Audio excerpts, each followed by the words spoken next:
I am always looking to have the cleanest house possible with the least amount of effort. In today's video, I want to give you several of my best tips on how to have a more tidy home with minimal effort. I asked on Instagram recently what your biggest pain point task was, and the majority of you said the shower. This is one of my favorite cleaning hacks of all time because I, like you, really don't like cleaning the shower. At least I didn't until I discovered this trick.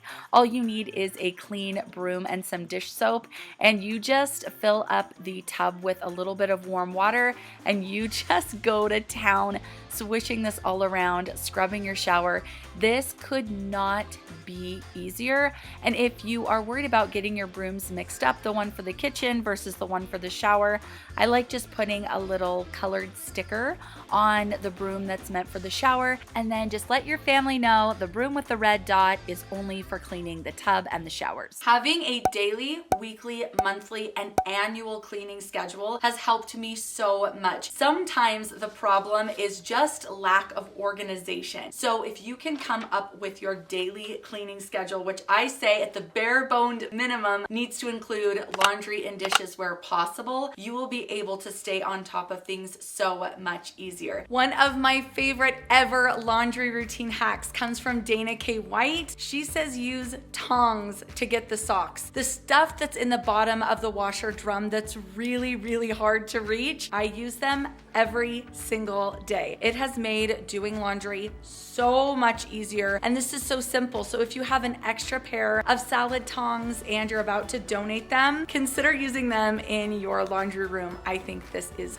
brilliant. I have found that putting laundry away immediately is the best way to go. I talk about how clutter attracts clutter. So if you have piles of laundry in your laundry room, it's more tempting to let the laundry room pile up with either clean or dirty clothes because you already see that pile and it's a visual cue that more stuff can be piled here. So if you put your loads of laundry away right after you fold them, it is kind of like telling yourself this is a clutter-free zone. I also love simplifying doing the dishes, since again, this is something that needs to be done every single day. If you just fill up your sink and sprinkle a little bit of baking soda over the dishes and let them soak, it really does make it so much easier to get the stubborn spots off your dishes. So instead of scrubbing and feeling like you're getting absolutely nowhere, the light abrasion of the baking soda actually just really helps to get those stubborn spots off. So you have to work way less to do the same amount of work. This dish just took me a couple seconds, whereas before I would have been tempted to let it soak overnight. I also love to use baking soda as a sink polish. This is especially nice to do at the end of the night when you know there aren't going to be any more dishes for that day, and just do an extra little scrub. It leaves your sink sparkly clean. After I've cleaned my sink, especially at night, I will spritz this just a little bit into my sink and just let it sit there. It smells so nice, and you only need one little pump. Another really simple dish hack is if your dishwasher is smelling weird, if it's just not looking very clean in there, run your dishwasher cycle with just a cup of white vinegar. And you just set this in the very top rack and run your dishwasher cycle like usual. It is the easiest way, the simplest way to clean your dishwasher, and it really doesn't smell up the kitchen at all. Sometimes I feel like how hard a task is gonna be is the reason we procrastinate it, like cleaning the shower.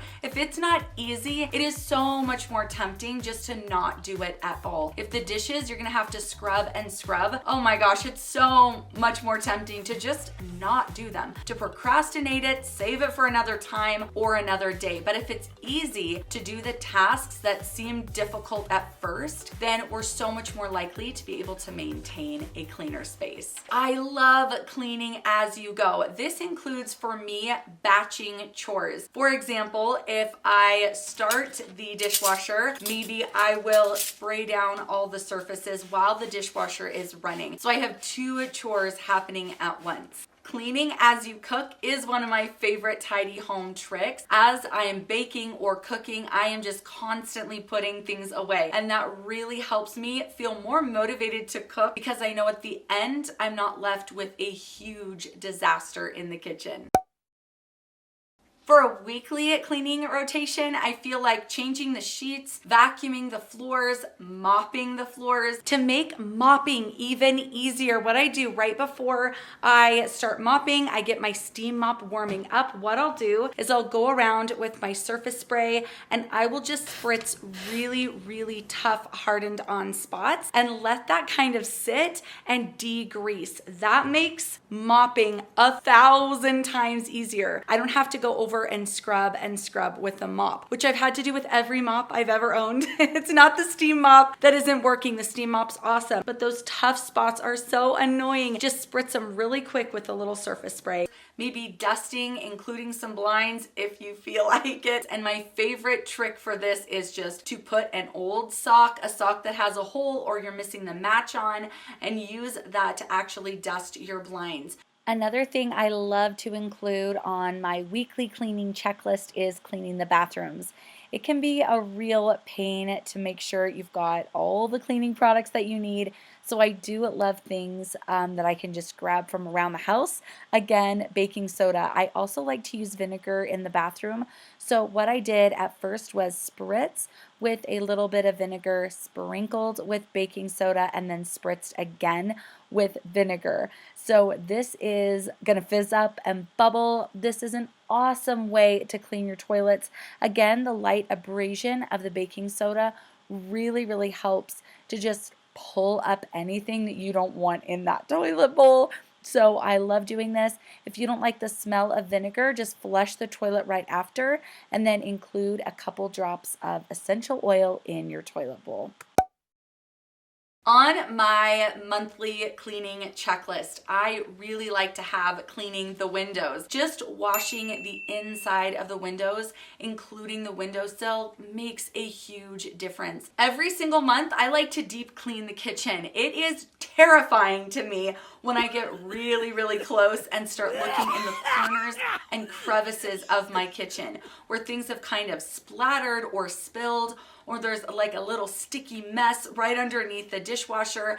It's really easy to just ignore these things when you're not looking for them. So every single month, put on a different pair of glasses, so to speak, and just go around looking for these small, sticky little messes. It really does make a difference when the deep down bones of your home are nice and clean. I don't know about you, but my throw pillows get really, really dirty. I enjoy having them. It's worth the effort for me to have to wash them and keep them clean because they bring me so much joy aesthetically. But I do have to take those pillow covers off because sticky little fingers get all over them. Every single month, I like to do a 21 item toss or fill a bag challenge. This is how I maintain, for the most part, a clutter-free home. You have to stay on top of it. And although I do little tiny declutters even throughout my day, as I'm just putting things away, or if I notice, oh my gosh, this toy is broken or nobody's played with this, I will put it in donation. But in addition to kind of keeping an eye on clutter throughout the day and the week, I like to do a very intentional